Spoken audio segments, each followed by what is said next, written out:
అయిపోయాయి, కానీ గాలిపటం చాలా దూరంగా వెళ్ళిపోయింది. ఇలా రండి చూపిస్తాను. అక్కడ చూడండి, వేరే చెట్టు చిగులుకొని ఉంది, చాలా హైట్ లో ఉందన్నమాట. మనమైతే చాలా బాధగా ఉన్నారు ఫ్రెండ్స్ అందరూ. చూడండి, చాలా బాధగా ఉన్నారు ఫ్రెండ్స్ అందరూ, చాలా బాధగా ఉన్నారు. 30 రూపాయలు చూడండి ఫ్రెండ్స్, అది కొట్లాడుకుంటాండ్రు. 30 రూపాయలు వేస్ట్ అని. చూడండి,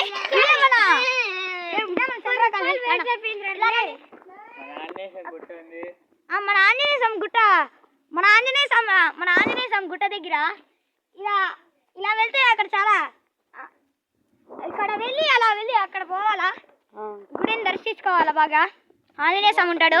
ఓకే ఫ్రెండ్స్, టుడేకి ఇది చాలు. Okay, like and subscribe. Okay, bye.